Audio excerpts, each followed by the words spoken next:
Salam la famille, c'est comment? Oh, bismillah tuguni sur Cactus. On se retrouve vidéo là ni mo kura de kanana toujours y abonner en plus la cloche ni activer comme ça na vidéo kura bodron ibe boa kalama.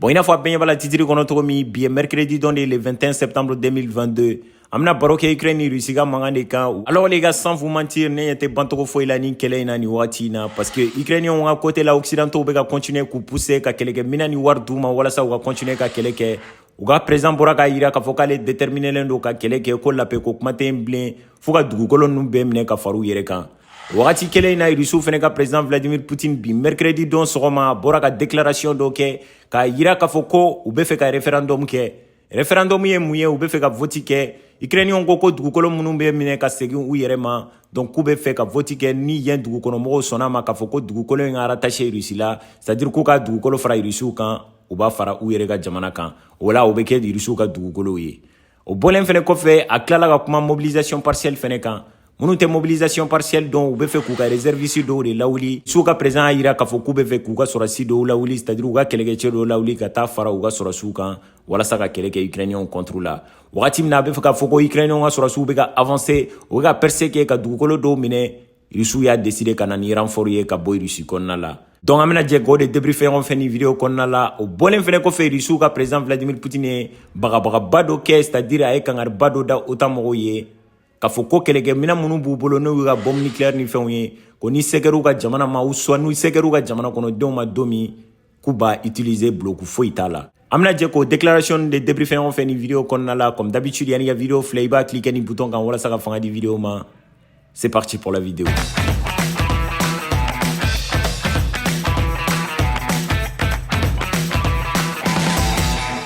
C'est comment n'a fois na tromi en plein Babyland là manya beaucoup tourner là boutique Florido Toys Ferrero B c'est-à-dire demsenu wa klonge mina ni fenu Ferrero B o kire fait prêt à porter B mo goroba wa fini demsenu wa fini klonge mina bade déjà n'a fois na tromi fin sou bébé sera ima demsenu wa klonge mobile formulaire mobile nous pilote ni fenu donc chariot de nous moto de nous so de nous yere freiner en plus au bon coffre so nous ni font à bébé en baby foot mais klonge mina font fait mo bala bébé sera pour de nous yere là à bébé sera donc mettre bon à mettre tour d'eau faire prêt à porter boutique là et tout vous allez voir venez avec moi prêt à porter niveau plein tout est dispo le bien donc pour une mon volo ou bien mon démonstrer là na et tout les gars n'hésitez pas à faire un commentaire parce que on réclame pas bien avant tissu magnifique tout est prêt à porter une la fin sous vous verrez bien état dans ma article bien fois anatomie maintenant retour gars bon maintenant la vidéo d'amener ni mobilisation partielle go comment il est nya explique na intro konna la ka foko irisu ka président et déclaration ke ka foko mena kelege chodo la uli ka bo irisi ka farouka sura suka Ukraine terrain sans fait wala saka kelege Ukrainiens contre la parce que a forati do la ka foko Ukrainiens sura sube ka avancer do ke quelles sont les régions konna la ni Kharkiv région konna la kuba irisu ka défensive soro ka dugu do mine ula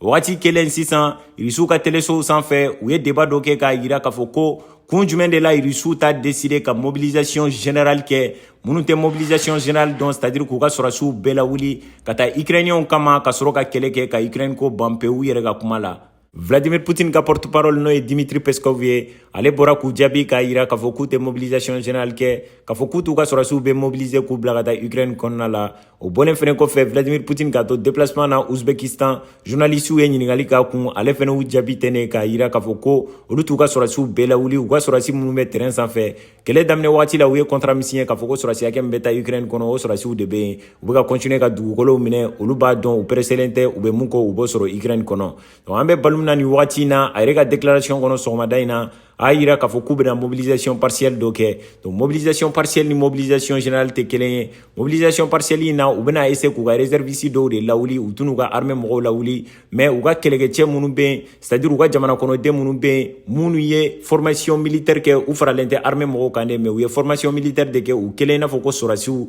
domini jamana mo jorula ni jamana be de gun konna la na mo jorula abitu no fe u bita kelege oro la u so bita mission ni fa ok donc réserviste mo na risu ministère de la défense mɔgɔw bɔra n'a ye k'a yira k'a fɔ ko mɔgɔ hakɛ min b'u bolo n'u bɛ se k'u lawuli k'u bila ka taa kɛlɛkɛyɔrɔ la a da bɛ t'i jɔ jusqu'à 25 millions de personnes na c'est-à-dire a bɛ mɔgɔ miliyɔn 25 bɔ mais o mɔgɔ miliyɔn 25 in cɛla n'i y'a sigi kɛmɛ kɛmɛ sara la u ye kelen dɔrɔn de ta ka bɔ a la c'est-à-dire u ye mɔgɔ 300,000 de ta ka bɔ mɔgɔ miliyɔn 25 in na donc k'u bɛn'u bila ka taa Ukrainiens ka terrain sanfɛ walasa ka taa kɛlɛ kɛ Ukrainiens ka sɔrɔsiw contre la donc c'est-à-dire u bɛna bila deuxième ligne de la donc u ka sɔrɔsiw kɔfɛ walasa ka se ka ligne nu protéger Ukrainiens kana se k'u ka défense percer ka don ka dugukolo dɔw minɛ Rusiw ka armée kɔnɔ sɔrɔsi min bɛ yen a bɛ miliyɔn 1 ni kɔ bɔ bɛrɛ t'a jɛ miliyɔn 2 ɲɔgɔnna ninnu na Vladimir Poutine ye décret dɔ signé août kalo kɔnɔna la k'u bɛna dɔ fara u ka armée mɔgɔw ka effectif kan c'est-à-dire u bɛna dɔ fara u ka sɔrɔsiw kan ka dafa mɔgɔ miliyɔn 2 la donc ko yanni 2023 cɛ u b'a essayer k'o projet in bila sen na ka essayer ka recrutement kɛ min bɛ se ka kɛ sababu ye u ka sɔrɔsiw da bɛ t'i jɔ jusqu'à miliyɔn 2 la ani fɛnɛ u ye dɔ fara u ka limite d'âge fɛnɛ kan waati dɔ kɛra limite dɔ de b'a la n'i kɔrɔla ka se o degré la i tɛ se ka don u ka armée la mais u ye dɔ fara kan ani fɛnɛ u ye dɔ bɔ a la c'est-à-dire ka dɔ bɔ a âge la o bɔlen kɔfɛ Rusiw ka président Vladimir Poutine ye déclaration ba wɛrɛ de kɛ mun kɛlen don ka mɔgɔw lasiran ni wagati in na a y'a yira k'a fɔ ko ale pɛrɛnnen don k'a ka arme nucléaire utiliser pour que k'a ka jamana lakana o bɔlen kɔfɛ k'a b'a kalama ko Occident jamanaw k'u pɛrɛnnen don ka fɛn bɛɛ kɛ walasa k'ale ka jamana ci komi a bɛ fɛ k'a fɔ mɔgɔw ɲɛna ko kɛlɛkɛminɛn girinmanba dɔw b'ale bolo mun ɲɔgɔn tɛ mɔgɔ si bolo diɲɛ kɔnɔ wa kɛlɛkɛminɛn minnu pisannen don ka tɛmɛ diɲɛ kɛlɛkɛminɛnw bɛɛ lajɛlen kan donc ko kɛlɛkɛminɛn kura dɔw b'a bolo minnu moderniselen don ka tɛmɛ OTAN mɔgɔw ka kɛlɛkɛminɛnw kan ko wa a pɛrɛnnen don ka kɛlɛkɛminɛn ninnu utiliser n'o y'a ka bombe nucléaire ye a pɛrɛnnen don k'u utiliser wa kɛlɛkɛminɛn girinman fɛn fɛn b'a bolo n'u bɛ se k'a ka affaire kɛ ale pɛrɛnnen don k'u utiliser k'a tɛ tulonkɛ la a bɛ sɛbɛ de la ni mɔgɔ o mɔgɔ magara Rusiw la ou soit ka maga Rusiw ka jamana la ni mɔgɔ min y'a tenté k'u b'olu ka jamana ci u b'o kɛlɛkɛminɛn ninnu utiliser o jamana in contre la donc Vladimir Poutine ka kuma kɔnɔna la a tilara k'a yira tuguni k'a fɔ ko mɔgɔ minnu bɛ ka bagabaga kɛ k'a fɔ k'u bɛ arme nucléaire utiliser Russie contre la donc k'a bɛ fɛ k'a fɔ mɔgɔ ninnu ɲɛna k'a fɔ ko o bagabaga in bɛ se ka retourner o mɔgɔ ninnu yɛrɛ contre la k'a kan bɛ OTAN mɔgɔw ka représentants de ma k'u ye kuma minnu fɔ k'a fɔ ko a ko b'u kɔnɔ ka arme nucléaire utiliser Russie contre la k'ale bɛ fɛ k'a f'u ɲɛna k'a fɔ ko Russie fɛnɛ ko arme nucléaire b'olu bolo ko kɛlɛkɛminɛn girinman dɔw yɛrɛ b'olu bolo minnu moderniselen don ka tɛmɛ hali OTAN mɔgɔw ka kɛlɛkɛminɛn kan wa a tɛ diɲɛ jamana si bolo donc ko don min n'olu y'a jateminɛ k'a fɔ ko Rusiw ka intérêt menacelen don ani fɛnɛ k'a fɔ ko se kɛra Russie ma a dɔn k'u tɛ hésiter yɛrɛ k'a fɔ k'u bɛ o kɛlɛkɛminɛn ninnu utiliser o mɔgɔ ninnu contre la donc k'a tɛ bloku la a tɛ tulonkɛ la a bɛ sɛbɛ kuma de la donc ko mɔgɔ ninnu ye ale ka jamana menacer u k'a bila u kunna k'a fɔ ko bagabaga minnu fɔra k'a fɔ k'u bɛ arme nucléaire utiliser ale ka jamana contre la k'u k'u sigi n'a ye ko bagabaga ninnu bɛ se ka utiliser o mɔgɔ ninnu yɛrɛ contre la n'o ye OTAN mɔgɔw ye video daminɛ la n y'a expliqué ɲɛna k'a fɔ ko réserviste ye mɔgɔ ye jamana kɛlen don ka civil minnu ta ka formation militaire k'u kun k'u bila réserve la don min n'a mago jɔr'u la a b'u ta u bɛ taa kɛlɛkɛyɔrɔ la ou soit u bɛ taa opération dɔw kɛ Vladimir Poutine ko u ka ministère de la défense mɔgɔw de nana n'o hakilina ye k'o proposer ale ye k'a fɔ k'u ka réserviste ninnu mɔgɔ 300,000 ta k'u bila ka taa terrain sanfɛ walasa u bɛ bila u ka sɔrɔsiw kɔfɛ deuxième ligne na k'u ka ligne de défense ninnu renforcer walasa Ukrainiens ka sɔrɔsiw kana se ka défense percer ka don ka dugukolo dɔw minɛ k'ale k'o ye hakilina ɲɛnama de ye donc k'a ye décret signé bi mercredi donc décret in bilala en vigueur na so k'u ka réserviste ninnu mɔgɔ 300,000 k'u la mobiliser k'u bila ka taa Ukraine kɔnɔna la walasa u ka taa sɔrɔsiw dɛmɛ ka défense kɛ Ukrainiens ka sɔrɔsiw ka contre-offensive ɲɛ ne kɔni ye mun faamuya Rusiw ye jateminɛ de kɛ k'a fɔ ko wagati de sera u ka mobilisation kɛ c'est-à-dire u ka sɔrɔsi dɔw lawuli ou soit u ka réserviste dɔw lawuli k'u bila ka taa Ukraine kɔnɔna la u ye terrain minnu minɛ walasa k'olu défend sinon Ukrainiens bɛ ka contre-offensive min kɛ u bɛ sɔn ka dugukolo baden minɛ donc hali wagati tɛmɛnenw na a yirala k'a fɔ ko Kherson kɔnɔna la ko Ukrainiens bɛ ka avancer u bɛ ka dugukolo dɔw fɛnɛ minɛ yen donc Rusiw nana jateminɛ k'a fɔ ko an tɛ kɛlɛ la an ka dugukolo sanfɛ an ka sɔrɔsiw bɛɛ wulilen tɛ ka taa guerre la donc n y'a expliqué ɲɛna cogo min k'a fɔ Rusiw kɛlen don k'u ka sɔrɔsi hakɛ dɔ de la déplacer k'u bila ka taa jamana wɛrɛ kɔnɔ n'o ye Ukraine ye ka taa kɛlɛ kɛ Ukrainiens ka armée bɛɛ contre la donc n y'a expliqué ɲɛna k'a fɔ ko Rusiw ka armée jama hali u ma kilancɛ la wuli ka taa kɛlɛ kɛ Ukraine kɔnɔna la c'est-à-dire u ka armée jama bɛ t'i jɔ jusqu'à 1 million et quelques la bɛrɛ t'a jɔ 2 millions na donc o 2 millions in cɛla u ye mɔgɔ 100,000 ni ko de lawuli k'u bila ka taa Ukraine ka taa kɛlɛ kɛ Ukrainiens ka armée bɛɛ contre la donc n y'a expliqué ɲɛna k'a fɔ ko Ukrainiens ka armée jama bɛ t'i jɔ fo sɔrɔsi 200,000 ni ko la o de y'u ka armée effectif ye mais u ka réserviste dɔw fɛnɛ bɛ yen c'est-à-dire jamana kɔnɔden minnu formé la k'u bila réserve la o jama bɛ t'i jɔ jusqu'à sɔrɔsi 900,000 ni ko presque 1 million ɲɔgɔn n'o farala la 200 000 kan o bɛ bɛn 1 million et 100 000 personnes ɲɔgɔnna ninnu ma. Donc olu bɛɛ de kɛlen don ka kɛlɛ kɛ Rusiw ka sɔrɔdasi 100,000 ni ko in contre la k'a fara Donbassi pro-séparatiste sɔrɔdasi ninnu fɛnɛ kan.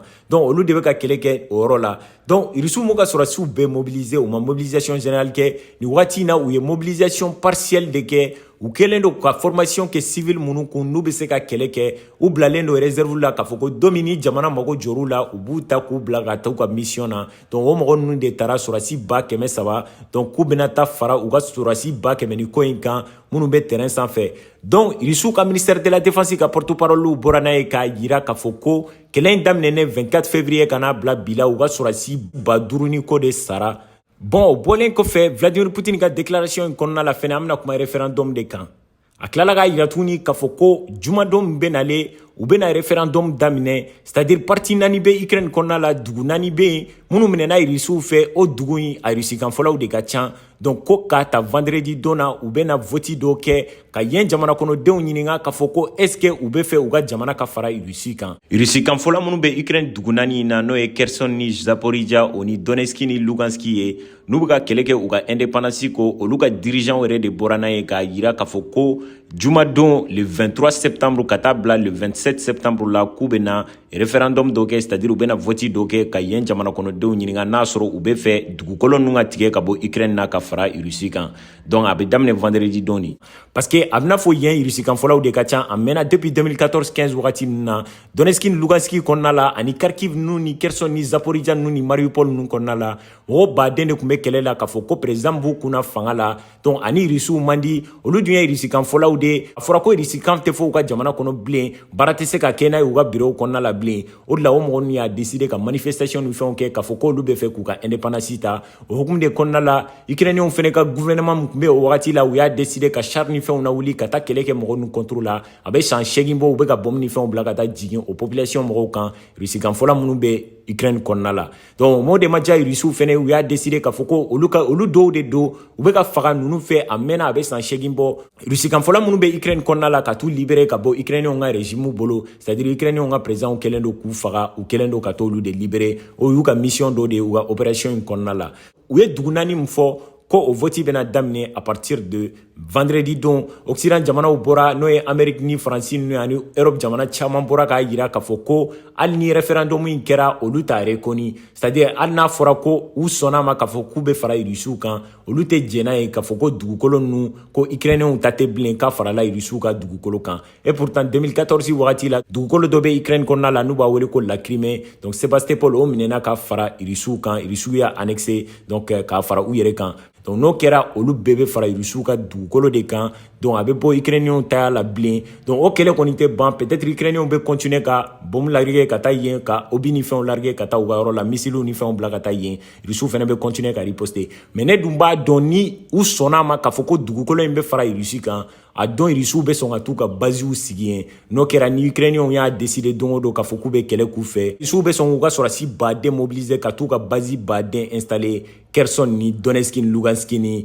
Mariupol ni Donbassi dugu 1000 na ka sɔrɔ ka yen sécuriser k'u ka basiw sigi yen. O la don min ni Ukrainiens y'a décider k'a fɔ k'u bɛ kɛlɛ k'u fɛ a fanga bɛ sɔn ka bonya Ukrainiens contre la trop. Donc o bɔlen kɔfɛ i n'a fɔ a b'a kalama cogo min mun ɲɔgɔnna kɛra la Crimée u ka bateau 1000 bɛ u ka basiw n'u ka sɔrɔdasiw ni fɛnw bɛɛ bɛ yen. Donc a bɛ san 8 ɲɔgɔnna nin bɔ Ukrainiens m'a décider k'a fɔ k'u bɛ taa bin la Crimée kan, donc u kɔni ye ji tigɛ u la mais u m'a tenté hali siɲɛ kelen k'a fɔ k'u bɛ taa bin yen kan. Ben ni Rusiw sɔnna ka Donbassi duguw minɛ ka Kherson ni Zaporizhia fɛnɛ minɛ ka fara kan k'a fɔ ko référendum bannen kɔfɛ ko farala Rusiw kan foyi t'a to ko Ukrainiens b'a décider k'a fɔ k'u bɛ fɛn dɔ kɛ. U kɔni bɛ continuer k'a fɔ k'u bɛ missile lancer mais a fanga kɔni bɛ sɔn ka bonya u contre la parce que n'o kɛra Rusiw bɛ sɔn k'a fɔ ko légitimement yɔrɔ kɛra an ka jamana ye fanga protéger. An b'a protéger cogo di an b'an ka base militaire ta ka t'u sigi yen. En plus o bɔnnen kɔfɛ le fait que occidentaux mɔgɔw y'a yira k'a fɔ k'olu t'a reconnu k'a fɔ ko mɔgɔ n'u ka indépendance ta hali ni référendum kɛra, mais ne kɔni b'a dɔn jamana dɔw bɛ diɲɛ kɔnɔ tel que Iran, Érythrée, donc ni Syrie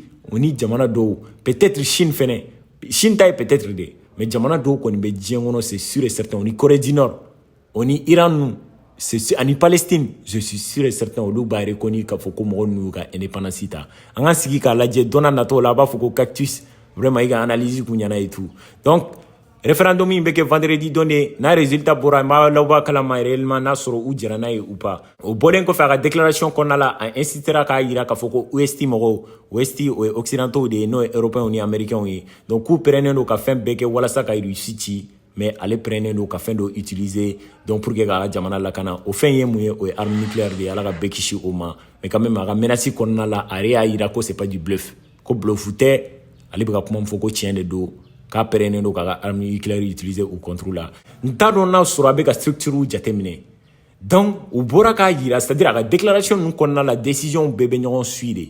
déclaration fɔlɔ kɔnɔna la a y'a yira a ye occidentaux de a ye kangari de da u ye fɔlɔ pour que ka référendum in préserver o bɔlen fɛnɛ kɔfɛ a ye mobilisation spéciale min fɛnɛ kɛ c'est à dire mobilisation partielle min kɛ a y'o fɛnɛ kɛ de pour que ka se ka territoire ninnu protéger walasa ka référendum ninnu protéger en plus a bɛna tila ka référendum date fɛnɛ fixer n'o ye vendredi don ye donc nin kɔrɔ de b'a yira k'a fɔ ko occidentaux n bɛ kangari da u ye autant mɔgɔw américains bɛ kangari da u ye k'a fɔ ko don min ni ko n bɛ référendum kɛ ka dugukolo minnu minɛ k'u fara n yɛrɛ kan n'a ye mankan kɛ dɔrɔn arme nucléaire bɛ n bolo n b'a ɲɛsin anw ma n b'a ci donc n tɛ bluffula n bɛ sɛbɛ de la donc o ye de ka américains temporiser ka autant mɔgɔw temporiser u nana ni a nana ni menace nucléaire ye o bɔlen fɛnɛ kɔfɛ pour que a ka se ka a ka vote kɛ tranquillement mankan kana kɛ pour que ukrainiens kana se ka défense in percer ka dɔ fara u ka kɛlɛkɛminɛnw kan ka défense in percer a décidé ka réservistes lawuli ka sɔrɔsi 300,000 réservistes 300,000 wuli ka taa ka fara a ka sɔrɔsiw kan walasa ka se k'u ka yɔrɔ protéger bon o kɔrɔ b'a yira k'a fɔ ko réellement vendredi don ça va être chaud ni référendum kɛra n'a résultat bɔra min na n b'a fɔ aw ɲɛna. J'espère qu'il y a sera famille sur la vidéo là. Si tel est le cas, si vous êtes d'accord avec moi, va avis dans le commentaire. Ambiance sur la vidéo là, c'était Cactus. N'a sur la vidéo aimé kana ina va cliquer ni bouton quand voilà ça va faire des vidéos ma. Ambiance sur la vidéo là, c'était Cactus. Prenez soin de vous et à la prochaine.